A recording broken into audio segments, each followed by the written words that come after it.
إن الحمد لله نحمده ونستعينه ونستغفره ونعوذ بالله من شرور أنفسنا ومن سيئات أعمالنا من يهده الله فلا مضل له ومن يضلل فلا هادي له أشهد أن لا إله إلا الله وحده لا شريك له وأشهد أن محمدا عبده ورسوله وبعد. Terakhir tentang anggapan sebagian manusia, terutama di negeri kita, kaidah bahasa Indonesia, bahwa Allah tidak boleh dibandingkan. Misalnya kita melihat, Allah lebih melihat. Kita mendengar, Allah lebih mendengar. Nah, katanya ini tidak boleh. Allah Tuhan semesta alam, tidak ada bandingannya, maka tidak boleh dibanding-bandingkan. Ya, bilang aja Allah melihat, kita melihat. Jangan dibanding-bandingkan. Lebih melihat, lebih mendengar. Betulkah? Betulkah? Nah, ternyata salah. Ternyata salah. Yang benar memang harus dibandingkan. Dan yang pertama kali membanding-bandingkan siapa? Nabi sallallahu alaihi wasallam. Ketika Nabi bertanya kepada Sa'ad bin Ubadah, "Wahai Sa'ad, jika engkau pulang melihat istrimu sedang bersama laki-laki lain," maksudnya berzina, "apa yang akan engkau lakukan?" Sa'ad menjawab, akan aku bunuh dua-duanya. Mendengar ini, Nabi langsung mengatakan betapa cemburunya si Sa'ad ini. Aku Rasulullah lebih cemburu dari Sa'ad. Allah Rabbul Alamin lebih cemburu dari aku. Berarti ini kan ada perbandingan, membanding-bandingkan. Ya, bolehkah? Ya, boleh, harus. Masa Nabi salah? Masa Rasulullah mencontohkan hal yang salah? Ya, tahulah kita dari sini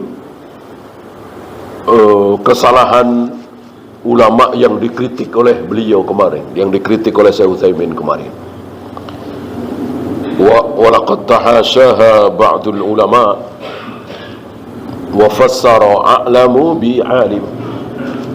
Maka Allah lebih tahu, a'lam isim tafdil, ditafsirkan oleh sebagian ulama Allah tahu. Jangan bilang lebih, itu namanya membanding-bandingkan, gitu ya. Ini dijawab oleh Syekh Utsaimin, dibantah oleh beliau. Pertama, kesalahan pertama, merubah-rubah, masuk ayat dirubah. Inna rabbaka huwa a'lamu, Allah itu lebih tahu. Gitu. Diganti inna rabbaka huwa alimun, Allah tahu. Ya, tentu salah, tentu keliru. Ya.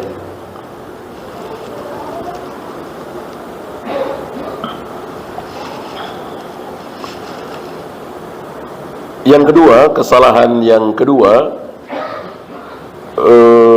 huwa yaqtadi ishtirakal mufaddal wal mufaddal alaih.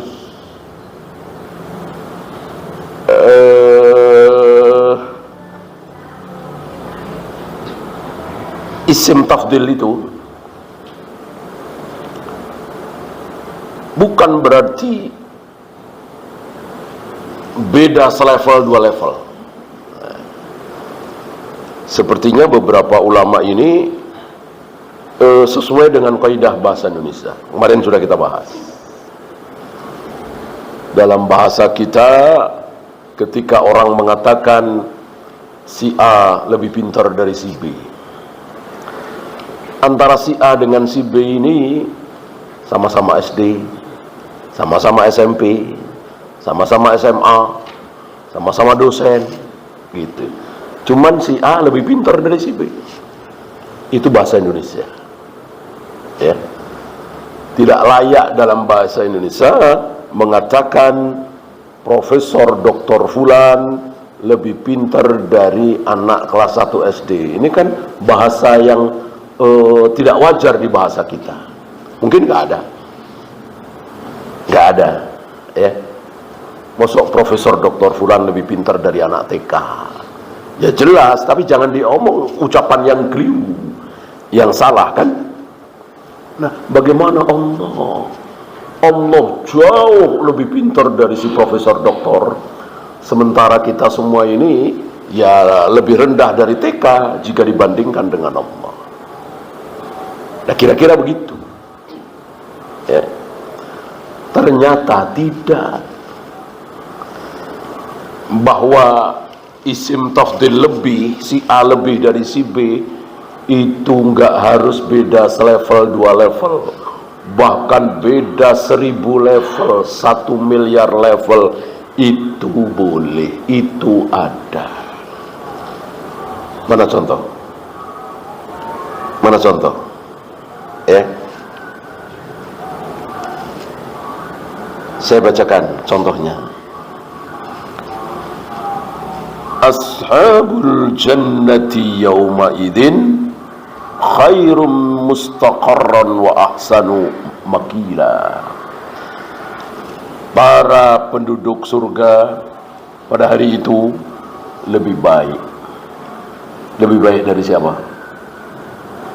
Dari penduduk neraka. Para penduduk surga lebih baik dari para penduduk neraka. Berapa level bedanya? Ya, enggak level lagi. Ya bayangkan, di surga ada makanan, minuman, bidadari, kesenangan. Walakum fiha ma tashtahi anfusukum walakum fiha ma tad'un. Apapun yang diinginkan pasti terlaksana. Di neraka ada makanan? Enggak ada. Minuman? Enggak ada. Kesenangan? Enggak ada. Senyum? Enggak ada. Tertawa? Boro-boro. Ya, bahkan hidup saja bukan seolah-olah tidak hidup. Kan jauh sekali. Sangat jauh sekali. Tapi Allah mengatakan khairun, lebih baik. Lebih pintar siapa? Ya. Tentu Allah lebih tahu dari kita semua. Disinilah kesalahan ulama-ulama tadi. Mengatakan jangan dibandingkan. Kenyataan boleh dibandingkan, bahkan harus. Ya. Dan saya kira banyak ayat-ayat seperti ini antum sering dapati, ya. Wa man asdaqu minallahi qila. Ucapan siapa yang lebih benar dibanding dengan ucapan Allah? Ada kan lebih. Bahasa Arab, bahasa Al-Quran, bahasa Sunnah adalah bahasa Arab, tentu harus mengikuti kaidah bahasa Arab. Tidak boleh mengikuti kaidah bahasa Indonesia, bahasa Inggris, bahasa Jepang, dan seterusnya. Harus mengikuti kaidah bahasa Arab.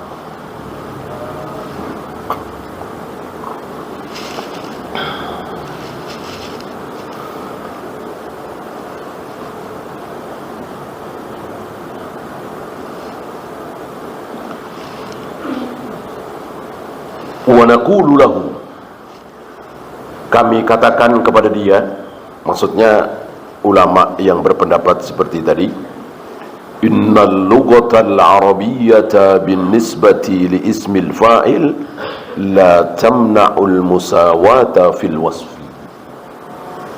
Kan mereka lebih cenderung dengan isim fa'il, lebih memilih isim fa'il daripada isim apa? Isim tafdhil. Jadi alim saja, jangan bilang a'lam.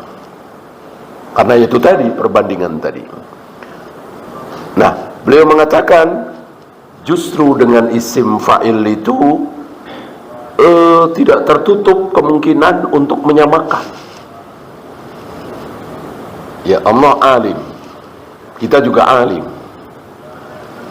Allah sami', kita juga sami'. Ya kan?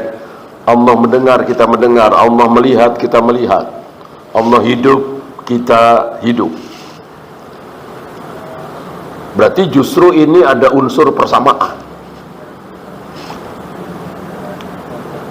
Lakin bin nisbati li ismi tafdil tamna'ul musyarakata fima dalla alaih. Justru dengan isim tafdil lebih, berarti nggak sama. Nggak sama. Sama-sama hidup, betul, tapi tidak sama persis. Sama-sama mendengar, betul, tapi tidak sama persis. Sama-sama melihat, betul, tapi tidak sama persis. Dan begitu seterusnya. Dengan demikian lemahlah, bahkan hancurlah hujah sebagian ulama yang menolak isim tafdil dalam masalah sifat Allah. Jangan ditolak. Orang ada di Al-Quran, ada di Sunnah, jangan ditolak.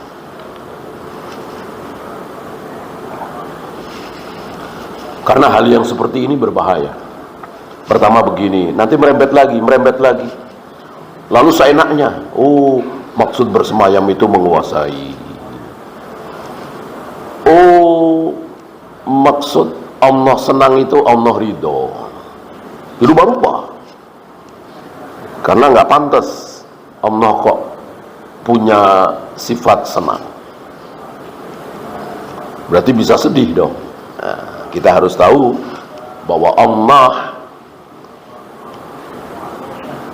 dalam mensifati sifat Allah, mengimani sifat Allah, tidak boleh pakai kaidah apa kemarin? Kias tidak boleh. Kalau kita, iya, kita sering senang, pasti kita juga pernah sedih.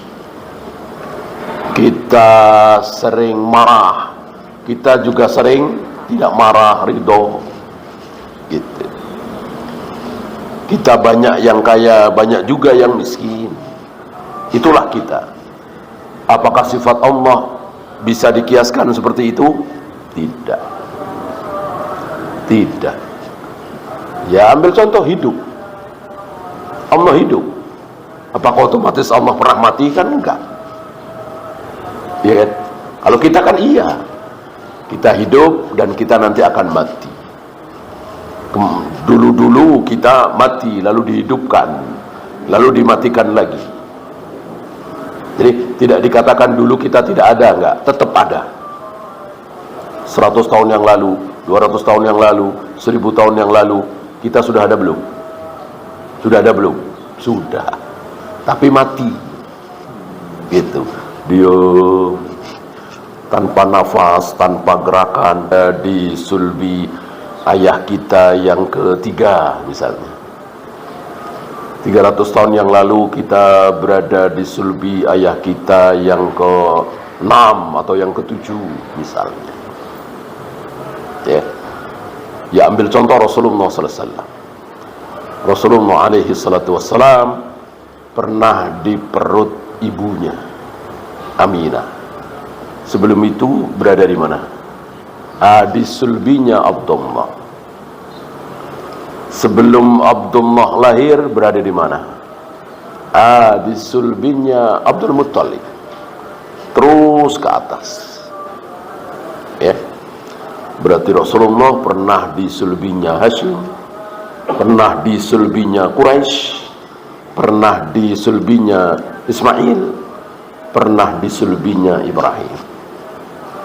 Oleh karena itu, seluruh manusia dulu pernah berkumpul bareng-bareng secara bersamaan di sulbinya Adam dan diusap 2 kali oleh Allah itu. Ya.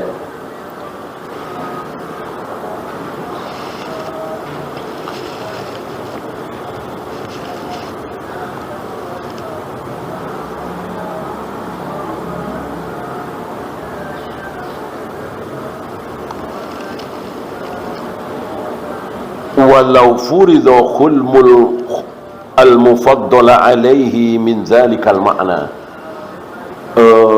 Ada al-mufaddal alaih, ini agak susah menerjemahkannya. Si A lebih dari si B. Si A ini mufaddil, si B mufaddal alaih. Apa bahasa kita? Yang lebih dan yang dilebihkan gitu ya. Kita pakai si A dan si B aja ya. Si A lebih dari si B.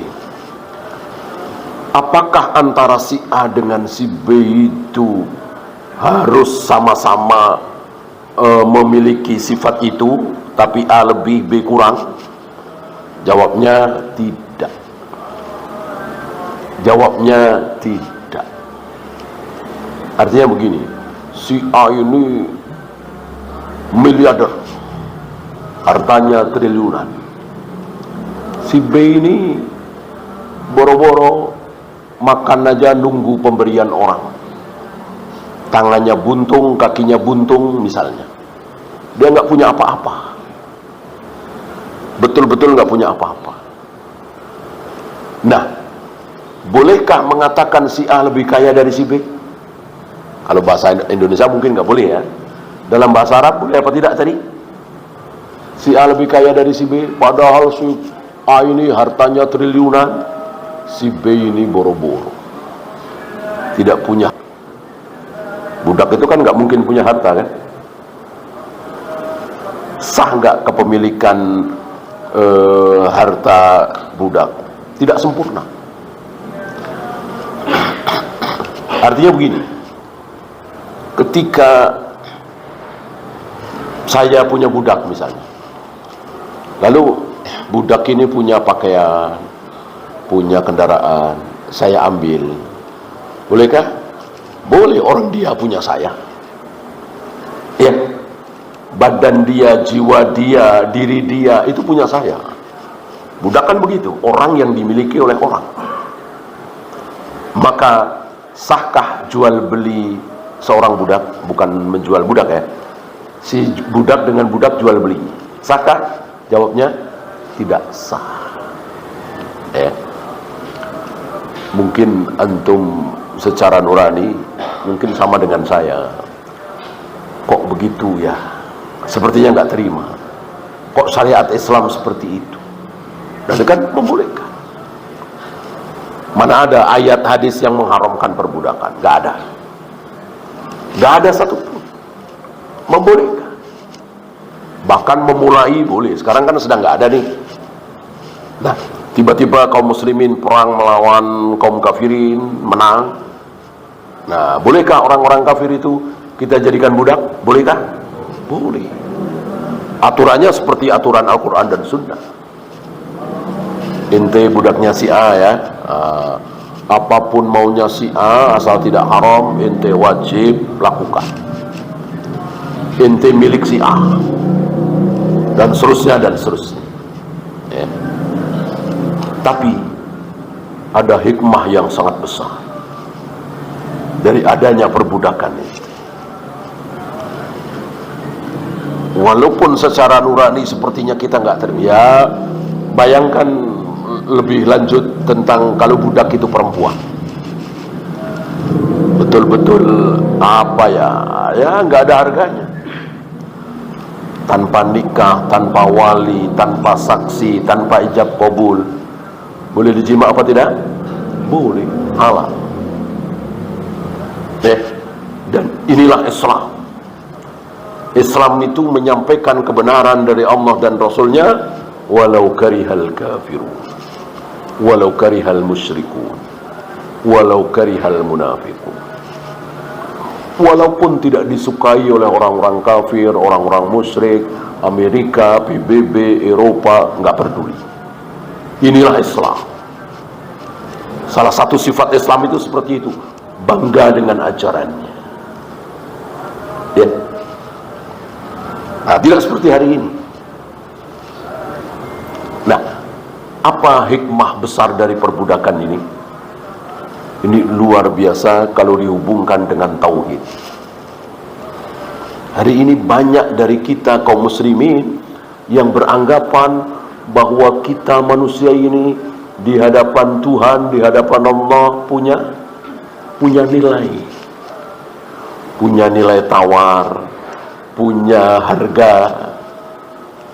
Padahal tidak ada sama sekali. Jauh lebih rendah dari budak itu.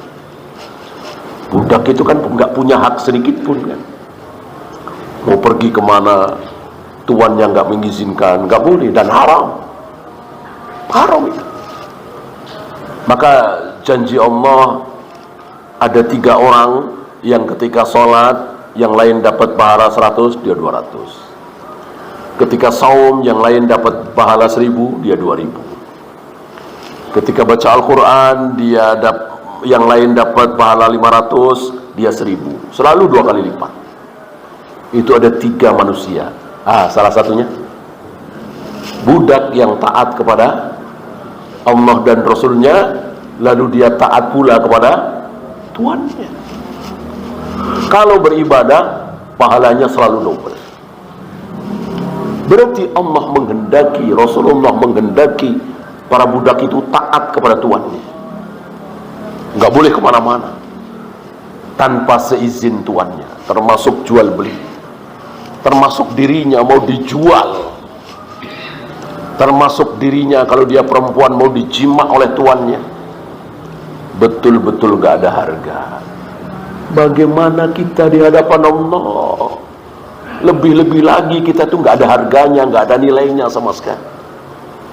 Nah, banyak dari kita merasa punya harga, punya nilai, bahkan punya posisi tawar katanya.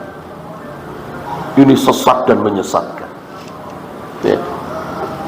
Nah, kita akan lebih merasa betapa rendahnya kita, betapa hinanya kita, betapa kita nggak ada harganya di hadapan Allah ketika kita melihat di kiri kanan kita ada budak. Sama-sama manusia kan? Apalagi kita manusia, Allah bukan manusia. Allah pencipta manusia, pencipta jagat raya alam semesta. Maka ketika budak betul-betul nggak ada posisi tawar di hadapan tuannya, bagaimana kita mimbabil aula? Lebih-lebih lagi, kita merasa aman, merasa tentram. Saya sudah sholat, saya sudah saum, saya sudah ngaji, saya sudah baca Al-Quran. Padahal kalau Allah mau, akhirnya Allah sesatkan kita, Allah bikin kita murtad, Allah bikin kita kafir, ahli maksiat. Allah kecil. Kecil itu bagi Allah. Ya, nggak ada Allah nggak enak, perasaannya gimana, nggak ada. Bayangkan manusia termulia di muka bumi, nggak ada Allah merasa nggak enak. Ayahnya dibikin kekal di neraka, ibunya dibikin kekal di neraka, Allah yang bikin kan, yang mentakdirkan secara kauniyah kan Allah. Allah nggak peduli.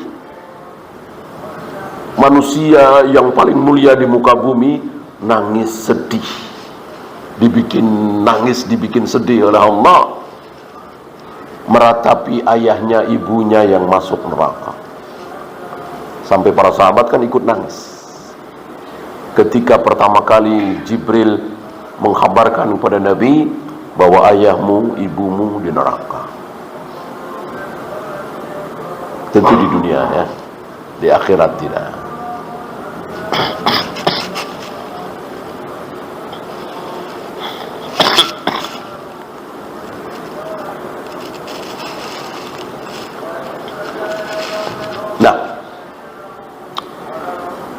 Isim tafdil lebih tadi betul-betul sekarang kita paham.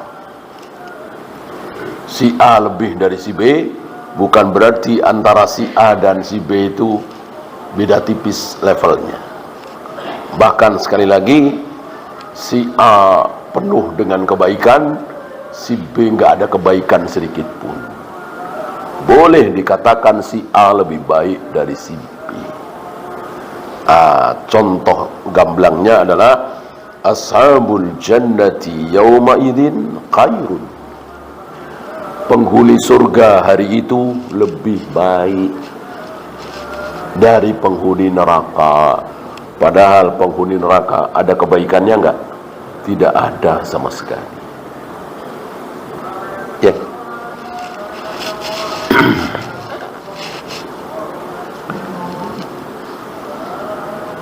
Allahu khairun amma yusyrikun.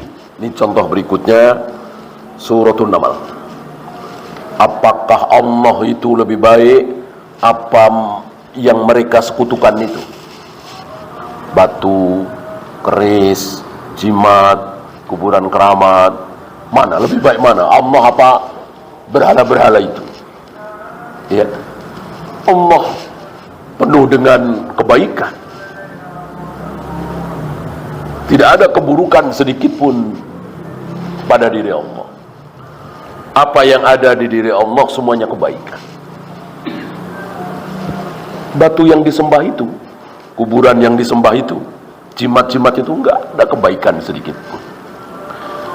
Tapi Allah katakan Allahu khairun amma yusyrikun.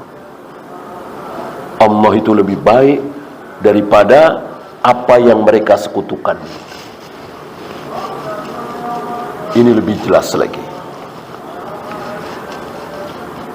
A'arbabum mutafarriquna khairun amillahul wahidul qahhar. Ini ucapan Nabi Yusuf, diabadikan oleh Allah dalam Al-Quran di surat Yusuf.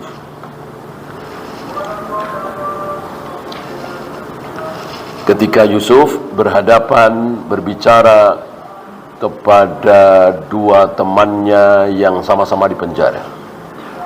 Ya mungkin banyak yang di penjara, ini dikisahkan bertiga. Yang dua itu bermimpi, dan kedua mimpi itu ditakwil, ditafsir oleh Nabi Yusuf dan tepat sekali. Tentu ini wahyu. Ini bukan berarti bahwa tanpa wahyu nggak ada takwil mimpi, nggak, tetap bisa. Walaupun wahyu sudah putus. Hari ini wahyu sudah putus. Apakah takwil mimpi itu masih ada? Jawabnya masih. Ya. Pernah kejadian di zaman tabi'in atau atba'ut tabi'in. Seseorang yang luar biasa menakwilkan mimpi. Salah takwilnya 3 hari apa seminggu, kalau nggak salah 3 hari. 3 hari lagi engkau akan mati. Dan betul. Ya, dari mimpinya itu. Tentu ini luar biasa. Ya, dan tidak sembarang orang bisa. Jangankan kita, Syekh Albani aja pernah mengatakan, jangan kalian tanyakan kepadaku tentang takwil mimpi. Aku nggak bisa, aku nggak sanggup. Itu sekelas Syekh Albani. Artinya Allah berikan kelebihan ini kepada orang-orang tertentu. Terserah Allah. Sebagiannya Allah tidak kasih. Maka jangan takalluf. Jangan membebani diri kita. Jangan coba-coba kalau memang merasa tidak sanggup mentakwilkan mimpi. Ya. Nabi Yusuf tentu wahyu ya. Namanya juga Nabi. Nah, salah satu ucapan Nabi Yusuf kepada teman sepenjara itu, a'arbabum mutafarriquna khairun amillahul wahidul qahhar. Mana yang lebih baik? Tuhan-Tuhan yang banyak sekali itu, berhala-berhala itu, apa Allah yang satu yang berkuasa. Kan nggak ada kebaikan sedikit pun pada diri arbab itu. Tuhan-Tuhan yang banyak sekali itu, berhala-berhala itu. Tapi Nabi Yusuf mengatakan khair. Allah lebih baik daripada berhala-berhala itu. Ya. Semakin jelas dari sini bahwa kalimat isim tafdil, a'lam, khair, ya. Khair ini agak aneh ya, isim tafdil, tapi sama dengan yang bukan isim tafdil, ya. Yang lain kan kabir jadi akbar, fadil jadi afdol, tawil menjadi atwal, sogir menjadi asgar. Nah, adapun khair sama, khair ya, berkecualian. Baik khair, lebih baik juga khair.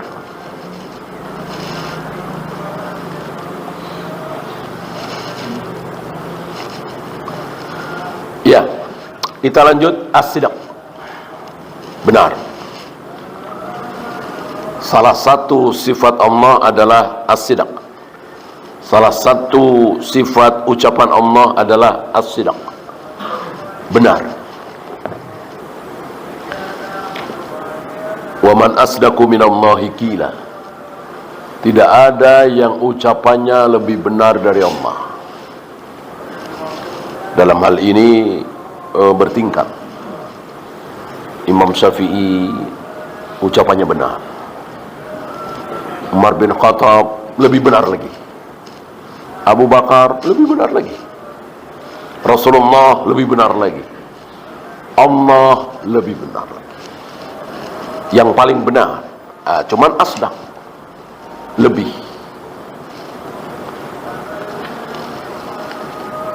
Wasidqu mutabaqatul kalam lil waqi. Benar itu apa sih? Saya kira sama dengan kaidah bahasa kita. Benar adalah ucapannya sama dengan kenyataan. Ketika ucapannya tidak sama dengan kenyataan, berarti tidak benar, berarti bohong. Kalau Allah tidak punya tangan, seperti ucapan orang Jahmiyah, Jabariyah, Asy'ariyah, Maturidiyah, bahwa Allah tidak punya tangan. Sebab kalau Allah punya tangan sama dengan kita, katanya.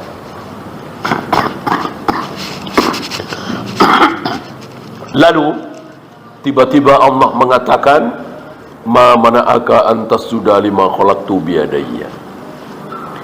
Aku telah menciptakan Adam dengan kedua tanganku. Padahal Allah nggak punya tangan. Kira-kira benar nggak nih? Allah jujur apa bohong? Bohong. Masa Allah bohong? Masa Allah ucapannya nggak benar? Aku membentangkan kedua tanganku di siang hari untuk menerima taubat orang-orang yang berbuat dosa di malam hari. Aku juga membentangkan kedua tanganku di malam hari untuk menerima taubat orang-orang yang berbuat dosa di siang hari. Dan begitulah setiap hari sampai hatta tatlu asyamsu min maghribiha, sampai matahari terbit dari barat. Ketika matahari terbit dari barat, Allah tidak membentangkan kedua tangannya lagi. Siapapun yang taubat tidak akan diterima. Bukan siapa yang sholat tidak akan diterima, bukan. Siapa yang baca Al-Quran nggak akan diterima, bukan. Siapa yang taubat. Artinya kemarin nggak sholat, begitu matahari terbit dari barat baru sholat, diterima apa tidak? Tidak. Tapi kalau kemarin masih sholat, ketika matahari terbit dari barat dia meneruskan sholatnya, diterima apa tidak? Diterima. Paham ya? Nah, sementara Allah nggak punya tangan, Lalu Allah berbicara kepada semua makhluk lewat lisan Nabi alaihi salatu wassalam bahwa aku membentangkan kedua tanganku. Berarti Allah bohong, menipu. Mustahil Allah bohong, Allah menipu, ya kan? Maka terima saja wahai Asy'ariyah, Maturidiyah, Jahmiyah. Apa beratnya sih mengatakan Allah punya tangan dua?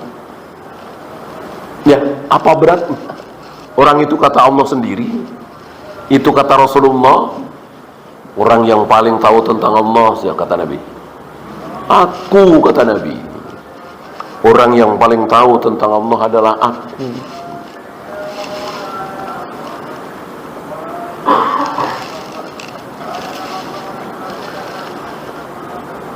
Wassamawatu matwiyatun biyamini, bahwa langit-langit itu, 7 langit itu akan aku gulung dengan tangan kananku. Sementara Allah tidak punya tangan. Berarti bohong, nipu, dusta. Mustahil Allah bohong, Allah dusta, Allah nipu, ya. Jadi betul-betul orang yang mengatakan Allah nggak punya tangan, nggak punya wajah, betul-betul hujahnya rapuh sekali, sangat rapuh sekali. Dan ini nggak main-main, masalah tauhid. Nomor 1, ini lebih besar daripada sholat, saum, haji, jihad, ya. Maka jangan katakan, udahlah nggak usah dibahas, nggak usah dibahas sholat aja daripada rame. Gimana nggak dibahas ini? Bertebaran di ayat Al-Quran. Berarti udah ayat Al-Quran dibekukan, cukup dibaca saja, nggak usah dibahas, nggak usah diimani. Cari penyakit, orang-orang banyak yang tersinggung, ntar pengajian dibubarin, ya. Kalau pengajian bahas Allah bersemayam di atas arus, Allah punya tangan, punya wajah, nanti dibubarin pengajian, takut dibubarin, lalu udah bahas yang lain saja, bahas masalah akhlak, masalah sodako, masalah senyum, ya. Haramnya zina, haramnya judi, haramnya mencuri, yang semua kaum muslimin udah tahu semua, diulang lagi. Sementara ini, ya.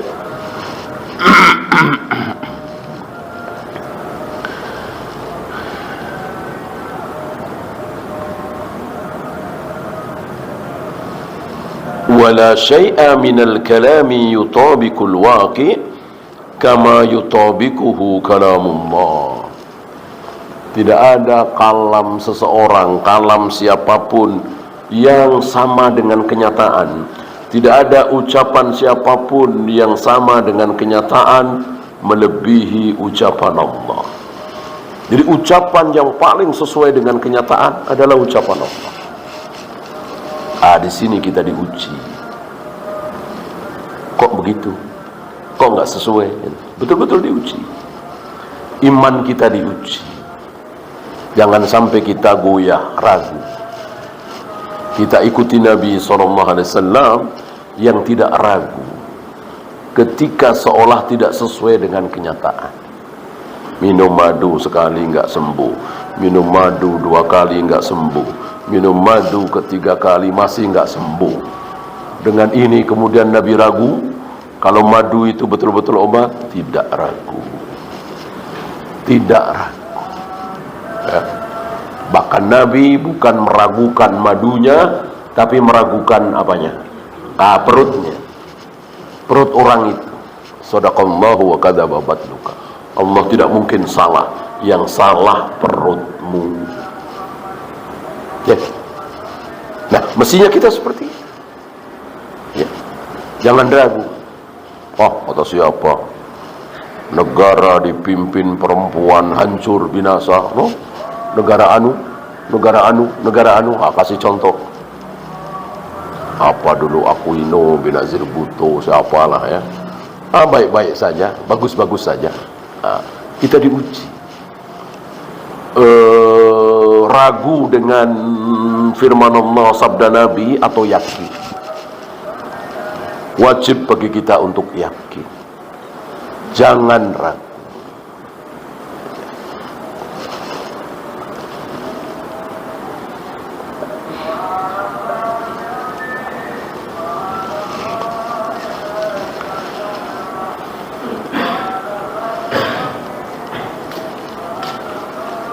Inna salata tanha 'anil fahsya'i wal munkar. Salat bisa mencegah dari perbuatan yang keji dan mungkar. Kita punya teman, punya saudara rajin salat, berjamaah, tepat waktu, tapi sering bohong, sering gibah, kadang nipu, utang nggak bayar.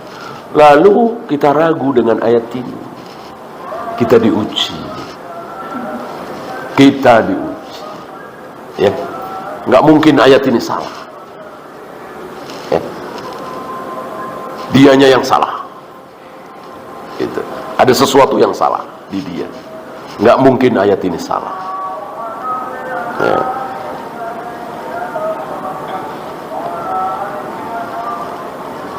Wa kullu ma akhbarallahu bihi fa huwa sidqun. Apapun yang Allah kabarkan pasti benar. Bal asdaku min kulli qaulin, bahkan lebih benar dari ucapan siapapun. Ya, lebih benar dari ucapan siapapun. Sekarang fasih. Selain benar, fasih. Ya. Untuk fasih ini seperti yang kita bahas kemarin, kalau Allah tidak punya jari lalu mengatakan hati manusia aku bolak-balikkan dengan 2 jariku, ini pun sama, tidak fasih.